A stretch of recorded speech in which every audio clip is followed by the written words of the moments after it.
In any negotiation, if you cannot fundamentally trust the one you're negotiating with, you will never come to an agreement that lasts.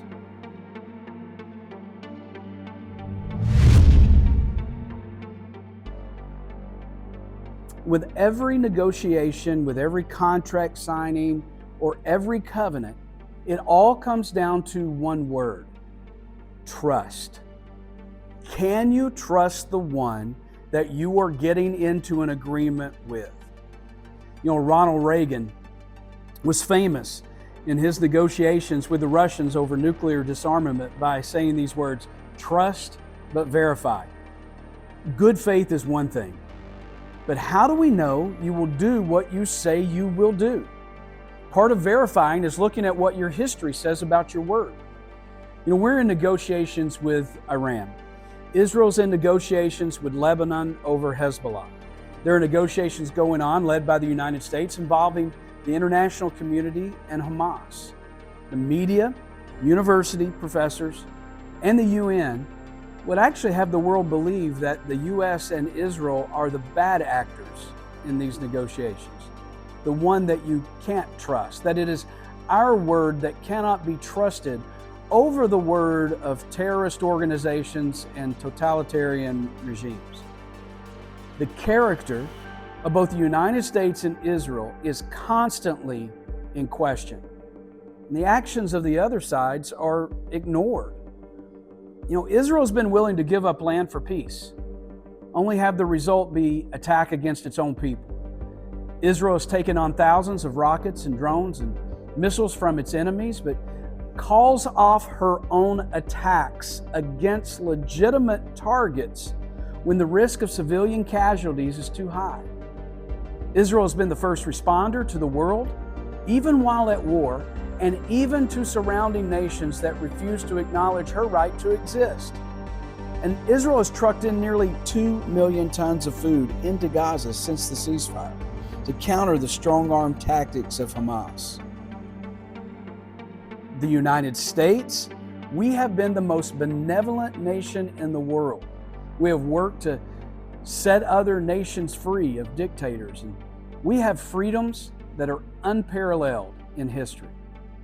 As to the nations on the other side of the table, some would have you believe that they're the ones that can be trusted, that they are in fact the good faith actors. However, history, even recent history, proves otherwise. In every negotiation, Iran, Hamas, Hezbollah have gone back on their word. You hear in the media when Israel fires a weapon, but it's always left out that Israel is firing in response to an attack from their enemies. There was a ceasefire on October 6th, but Hamas broke the ceasefire by attacking on October 7th. There have been pauses in fighting by the U.S. in the Strait of Hormuz until Iran decides to attack a vessel attempting to pass through, or Iran fires upon surrounding nations indiscriminately.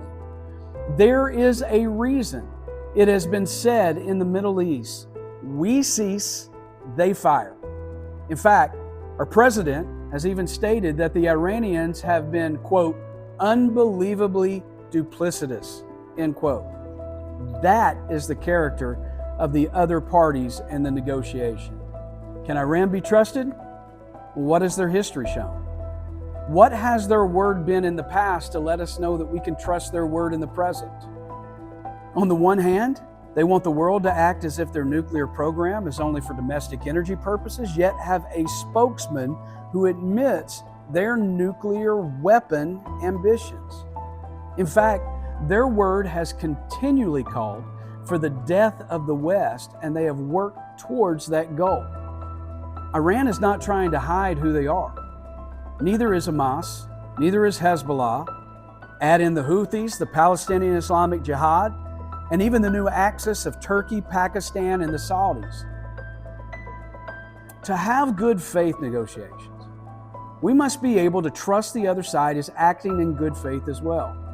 Unfortunately, the other side's actions prove otherwise. When our enemies show you who they are, we need to believe the history surrounding those actions and know that we have a lack of trust they will do what they promise to do.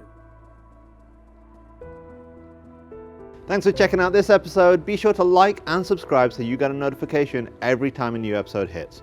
And if you want to check out some of our previous episodes, and we've got some really good ones, click on one of the thumbnails and that will take you right there.